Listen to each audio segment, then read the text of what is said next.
चल रही हो। सर आपसे ही बोल रहे चालू नहीं किए थे।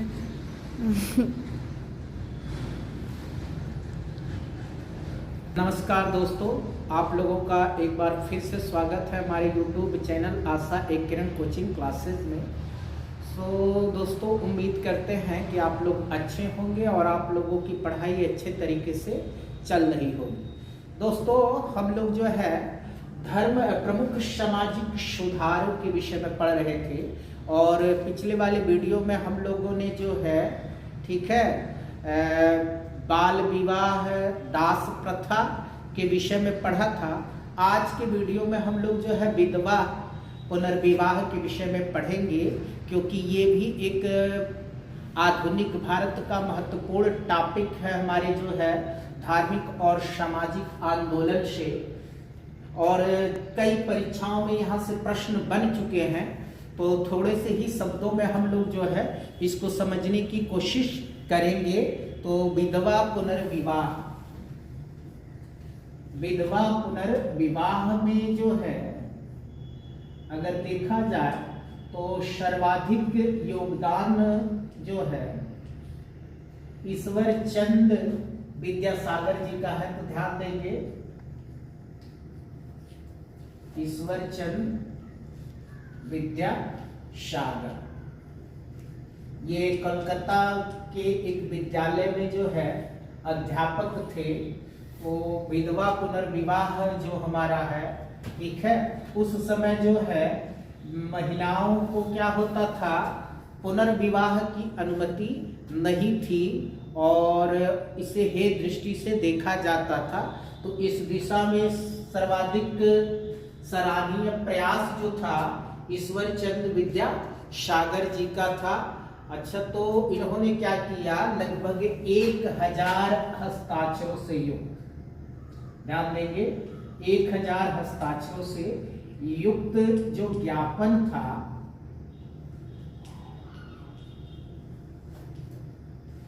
उस समय के हमारे गवर्नर जनरल, तत्कालीन गवर्नर जनरल थे लॉर्ड डलहौजी। तो लॉर्ड डलहौजी को इन्होंने 1000 हस्ताक्षरों से युक्त ज्ञापन सौंपा। ध्यान देंगे, जब इन्होंने ज्ञापन सौंपा तो उस समय जो भारत के गवर्नर जनरल थे ठीक है, ये लॉर्ड डलहौजी थे, लेकिन इसको कानूनी रूप देने का काम जो है लॉर्ड कैनिंग ने किया। तो ध्यान देंगे, ये प्रश्न जो है थोड़ा सा कंफ्यूजन वाला प्रश्न है और कई बार ये कंफ्यूजन की वजह से प्रॉपर जो है बच्चे टिक नहीं कर पाते हैं। कंफ्यूजन जो है लॉर्ड डलहौजी और लॉर्ड कैनिंग को लेकर के अक्सर क्रिएट हुआ है। तो ध्यान देंगे, जब इन्होंने ज्ञापन सौंपा तो उस समय जो थे कौन थे, भारत के गवर्नर जनरल लॉर्ड डलहौजी ठीक। और जब इन्होंने ये अधिनियम पारित किया गया 1856 ईस्वी में, ध्यान देंगे ये अधिनियम कब पारित किया गया था, 1856 ईस्वी में, और इसका नाम जो है हिंदू विधवा पुनर्विवाह अधिनियम।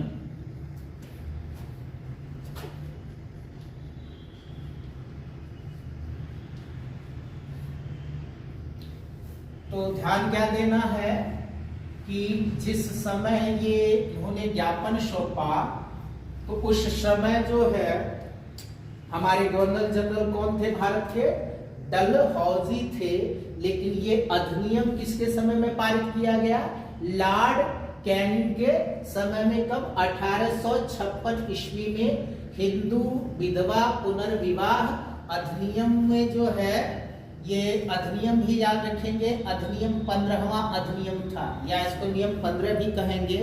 तो इसको पारित किया गया। तो इस चीज को आप लोग जो है बिल्कुल ध्यान देंगे। अधिनियम क्या था, हिंदू विधवा पुनर्विवाह अधिनियम 15। ठीक, अच्छा, जब इन्होंने ज्ञापन सौंपा तो उस समय कौन थे हमारे गवर्नर जनरल? लॉर्ड डलहौजी। और पारित किनके समय किया गया? लॉर्ड कैनिंग के समय में। कब? 1856 ईस्वी को। तो यहां से ये जो है आप लोग बिल्कुल कंफ्यूजन नहीं क्रिएट होना है, और ध्यान देंगे ये अधिनियम जो है फाइनली किसके समय में लाया गया?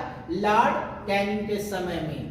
और इसके लिए इन्होंने प्रोसेस कब शुरू कर दी? तो लॉर्ड डलहौजी के समय में। तो इस सब जो है तथ्य को आप लोग बिल्कुल नोट डाउन रखिएगा। ओके, चले अगले तथ्य की तरफ बढ़ी। यहाँ ध्यान देंगे ये पुतुलु नहीं पंतुलु है, तो ये थोड़ा सा ध्यान रखेंगे। हाँ, तो वीर सलिंगम पंतुलु नाम था उनका। ठीक है। अच्छा, भारत में जो है स्त्रियों की जो शिक्षा थी वो बड़ी ही दयनीय थी। ठीक है, और उन्हें जो है शिक्षा के क्षेत्र में पर्याप्त जो है अवसर नहीं प्राप्त थे। तो उनकी इस दयनीय दशा को देखते हुए सर्वप्रथम ईसाई मिशनरियों ने क्या किया? अच्छा, ईसाई मिशनरी मतलब ये जो ईसाई धर्म का प्रचार करने वाले होते हैं तो उनको मिशनरी कहा जाता है। तो इस दिशा में सर्वप्रथम प्रयास किनका था? ईसाई मिशनरियों का था। इन्होंने जो है कलकत्ता में, ध्यान देंगे, कलकत्ता में 1813 ईस्वी में तरुण स्त्री, तो 1813 में इन्होंने क्या स्थापित किया? तरुण स्त्री सभा स्थापित की। और फिर हमारे जो है शिक्षा परिषद के अध्यक्ष थे जेडी बेथून, तो इनका भी नाम रखें, ध्यान रखेंगे, जेडी बेथून। ये क्या थे? हमारे जो है शिक्षा परिषद के लिए अध्यक्ष थे। तो जेडी बेथून ने भी, ठीक है, कलकत्ता में ही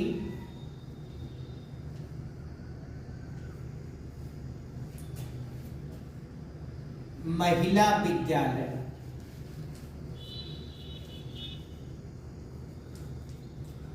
की स्थापना की। तो यहां ध्यान देंगे जेडी बेथून कौन थे? ठीक है, ये शिक्षा परिषद के अध्यक्ष थे। और इन्होंने क्या किया? कलकत्ता में 1849 में, ठीक है, तो इस तथ्य को ध्यान से देखेंगे। 1849 में इन्होंने कलकत्ता में क्या किया? महिला, या इसको हम बालिका विद्यालय की स्थापना कराई। ठीक है, तो यहां से इस तथ्य को आप लोग नोट कर लेंगे कि जेडी बेथून जो उस समय शिक्षा परिषद के अध्यक्ष थे, इन्होंने कलकत्ता में 1849 में बालिका विद्यालय की स्थापना की। और स्त्री शिक्षा के क्षेत्र में भारत में सबसे सराहनीय प्रयास किनका था? ईसाई मिशनरियों का, जिन्होंने कलकत्ता में ही 1813 ईस्वी में तरुण स्त्री सभा का गठन किया। स्त्री शिक्षा की हम लोग बात कर रहे थे। स्त्री शिक्षा की दिशा में सबसे पहला प्रयास किनका था? ईसाई मिशनरियों का, जिन्होंने 1819 ईस्वी में कलकत्ता में क्या किया? तरुण स्त्री सभा की स्थापना की। और जेडी बेथून जो उस समय भारतीय शिक्षा परिषद के अध्यक्ष थे, ने 1849 ईस्वी में कलकत्ता में बालिका विद्यालय की स्थापना की। तो इस तथ्य को आप लोग नोट डाउन कर लीजिएगा, क्योंकि यहां से मिलान वाले में ये प्रश्न बन जाता है। तो आप लोग इन तथ्यों को निश्चित रूप से जो है नोट डाउन कर लेंगे। फिर स्त्री शिक्षा के मामले में जो सबसे ज्यादा प्रयास था वो ईश्वरचंद विद्यासागर जी का था। तो ध्यान देंगे, ईश्वरचंद विद्यासागर, इन्होंने जो है अपने प्रयासों से 35 जो है बालिका विद्यालय की स्थापना की।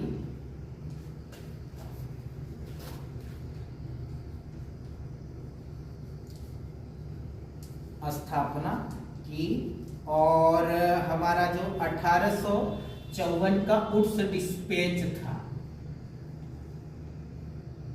1854 का उड्स डिस्पैच, इसमें भी जो है स्त्री शिक्षा पर जोर दिया गया।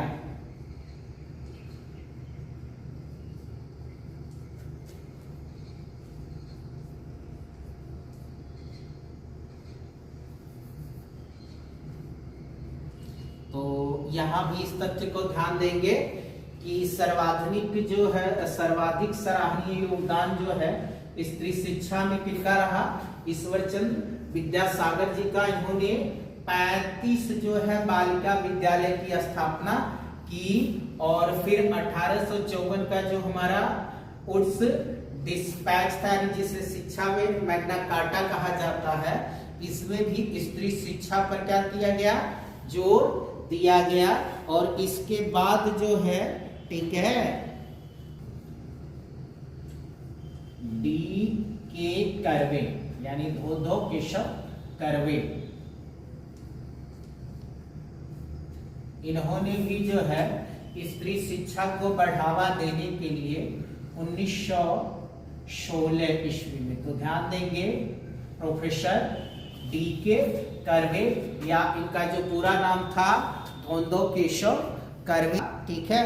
तो इन्होंने स्त्री शिक्षा को बढ़ावा देने के लिए 1916 ईस्वी में महिला विश्वविद्यालय की स्थापना की। तो इस तथ्य को ध्यान देंगे कि प्रोफेसर डी के कर्वे ने स्त्री शिक्षा को बढ़ावा देने के लिए 1916 ईस्वी में भारतीय महिला विश्वविद्यालय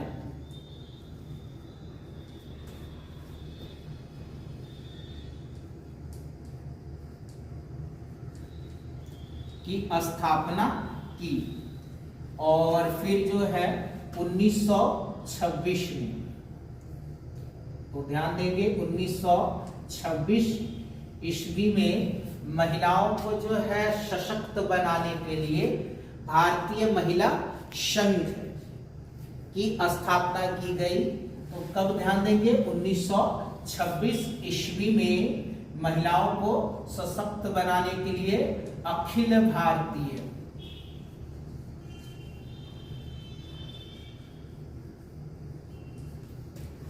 महिला संघ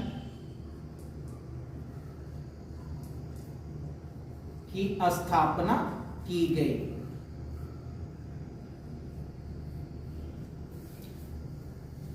और 1986 में जो है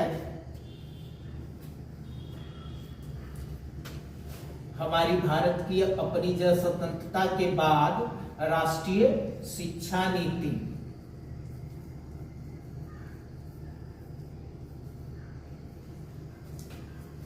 1986 ईस्वी में क्या किया गया? स्त्री शिक्षा या बालिका शिक्षा पर भी जो है, ठीक है, ज्यादा जोर दिया गया, या इनके लिए एक विशेष नीति बनाई गई।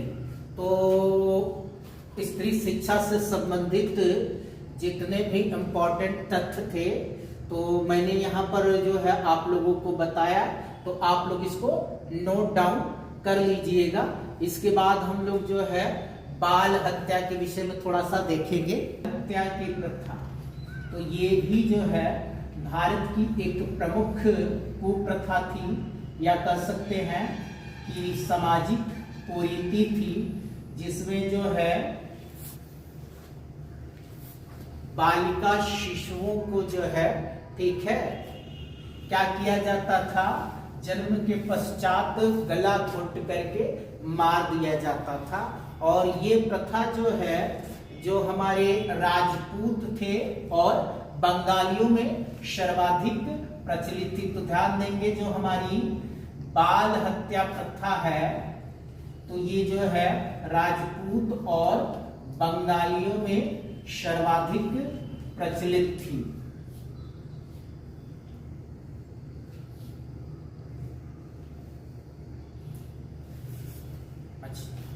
तो यहाँ पर क्या होता था कि ये जो है, जो राजपूत लोग थे और मतलब बंगाली लोग, ये जो है कन्या जन्म को जो है अच्छा नहीं मानते थे, इसलिए जो है जन्म के तुरंत पश्चात ही ये कन्या शिशुओं को क्या करते थे, मार डालते थे। तो इस कुप्रथा को रोकने के लिए भी जो है ब्रिटिश गवर्नमेंट ने अपने तरफ से प्रयास किए, और उन प्रयासों में जो है हमारा 1795 ईस्वी में 1795 ईस्वी में बंगाल नियम